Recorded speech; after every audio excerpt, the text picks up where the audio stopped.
दोस्तों, रामायण में भगवान राम और रावण के बीच युद्ध भी हुआ और रावण भी मारा गया। लेकिन क्या आपको पता है कि रावण के परिवार में दो लोग ऐसे भी थे जो सीता के अपहरण और युद्ध के खिलाफ थे, और वे थे भाई विभीषण और पटरानी मंदोदरी।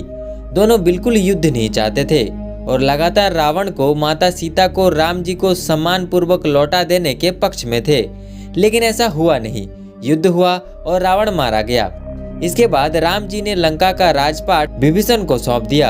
ये तो थी विभीषण की बात, पर क्या कभी आपने ये सोचा है कि रावण के मृत्यु के बाद रानी मंदोदरी का क्या हुआ? रानी मंदोदरी असल में थी कौन और क्या विभीषण ने उससे शादी कर लिया? जानेंगे सब कुछ आगे इस वीडियो में, तो बिना स्किप किए बने रहे वीडियो के अंत तक। दोस्तों, पुराणों की एक कथा के मुताबिक मधुरा नाम की एक अप्सरा कैलाश पर भगवान शिव की तलाश में पहुंची। जैसे ही वो वहां पहुंची तो उसने वहां पार्वती जी को न देखकर शिव जी को रिझाने का प्रयास शुरू कर दिया।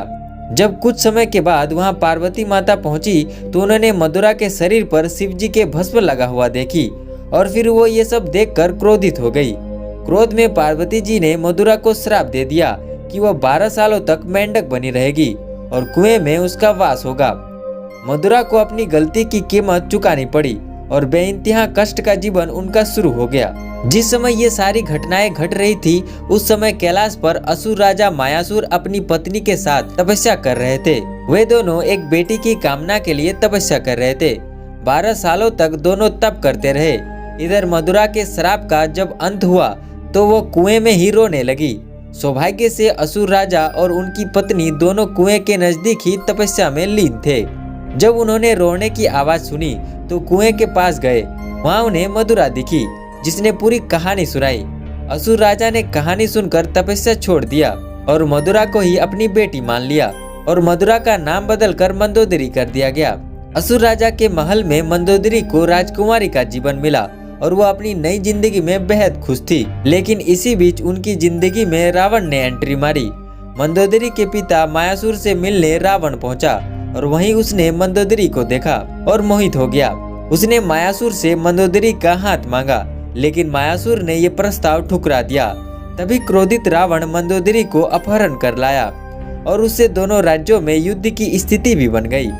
लेकिन मंदोदरी जानती थी कि रावण उनके पिता से भी ज्यादा शक्तिशाली शासक है, इसलिए मंदोदरी ने रावण के साथ रहना स्वीकार किया। दोस्तों, मंदोदरी का चरित्र रामायण में बेहद ही नैतिक वाला दिखाया गया है। जब रावण ने माता सीता का अपहरण किया तब मंदोदरी ने इसका विरोध किया और बार बार रावण को ये समझाने की प्रयास करती रही कि दूसरों की पत्नी का अपहरण करना अपराध है। लेकिन रावण मंदोदरी की एक नहीं सुना। आखिरकार राम जी के साथ युद्ध में रावण का संहार हो गया और मंदोदरी विधवा हो गई। रावण के मौत के बाद भगवान राम ने मंदोदरी को विभीषण से शादी करने का प्रस्ताव दिया।